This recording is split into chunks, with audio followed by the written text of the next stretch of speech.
Monsieur Cissé Bakongo, il est conseiller spécial du président Alassane Ouattara. Lors de la campagne par rapport à ce référendum, on a vu que le pouvoir ivoirien a procédé à l'arrestation d'un certain nombre d'acteurs politiques. Plusieurs leaders de l'opposition ivoirienne arrêtés jeudi par la police au cours d'une manifestation contre le référendum constitutionnel auraient été... Voilà, nous venons démocratiquement dire non à cette constitution. M. Ouattara nous met en prison. Il peut continuer, nous continuons. Un important dispositif policier anti-émeute attendait les protestataires dans les environs du centre des affaires du plateau à Abidjan.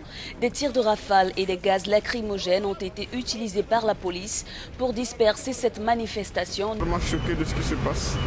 Vraiment choqué. Et pourtant, il faisait une manifestation pacifique. Je ne sais pas quel sens vous donnez au mot arrestation. Est-ce que vous, en tant que démocrate, vous cautionnez cela? Ça se dit que cette constitution-là devrait permettre au président Alassane Ouattara d'avoir un troisième mandat, vrai ou faux? Monsieur Bakongo, est-ce que la constitution, dans cette nouvelle mouture, donne la possibilité, je dis bien la possibilité, au président Alassane Ouattara d'avoir un troisième mandat? Non. Ah, un mandat. Non. Pourquoi? Et pourquoi? Article 183. Comment? L'article 183 de la Constitution dit que la législation en vigueur, au moment de l'entrée en vigueur de la nouvelle Constitution, reste applicable. L'article 183 de la Constitution dit que la législation en vigueur, au moment de l'entrée en vigueur de la nouvelle Constitution, reste applicable. La législation en vigueur, c'est-à-dire la Constitution, les textes pris en son application, que ce soit des lois, des décrets ou alors des ordonnances et autres, qui sont en vigueur au moment de son entrée en vigueur, sans jeu de mots, restent applicables. En d'autres termes,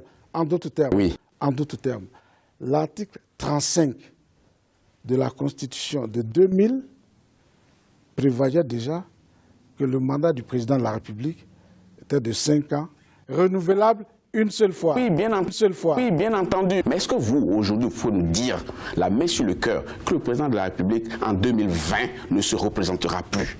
Mais que valent ma main et mon cœur par rapport à la main et le cœur du président de la République, qui a mis déjà la main sur le cœur pour dire que je ne serai pas candidat. Vous savez quoi, M. Bakongo, on a entendu des hommes et pas des moindres s'asseoir juste là, sur votre fauteuil-là, prendre le même engagement. C'est pourquoi je veux vous prendre à témoin avec tous les téléspectateurs d'Africa 24 en 2020, ce soit quelque chose. Le président de la République, Alassane Ouattara, n'a pas pris seulement Africa 24 à témoin, a pris toute la presse internationale à témoin. Je voudrais vous annoncer solennellement que j'ai décidé de ne pas être candidat à l'élection présidentielle du 31 octobre 2020. Ouattara est un menteur. D'accord. Vous et moi, on attend 2020 alors. L'article 183 de la nouvelle Constitution cristallise donc cette position. Vous et moi, on attend 2020. J'ai décidé d'être candidat aujourd'hui aussi, c'est un autre jour. Du 31 octobre 2020. Je suis donc candidat à l'élection présidentielle du 31 octobre. Abidjan qui réveille de mauvais souvenirs en Côte d'Ivoire. 10 ans après la crise post-électorale de 2010, les tensions sont de retour. Plusieurs personnes ont été tuées. L'opposition demande à Alassane Ouattara de ne pas se représenter à la présidentielle du mois d'octobre. Nous manifestons pour le départ du président Ouattara. Parce que la constitution a été violée. Quand on dit coup d'État, ce n'est pas uniquement militaire. Pourquoi quand les civils font leur coup d'État, on ne parle pas? C'est des coups d'État. Puisque s'il y a des textes écrits qu'on appelle constitution, qu'on doit respecter, parce qu'on a juré, on a prêté serment de respecter, ces civils-là font des coups d'État, on n'en parle pas. On les encourage.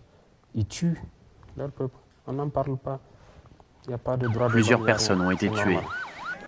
Ils sont reçus, on déroule le tapis rouge.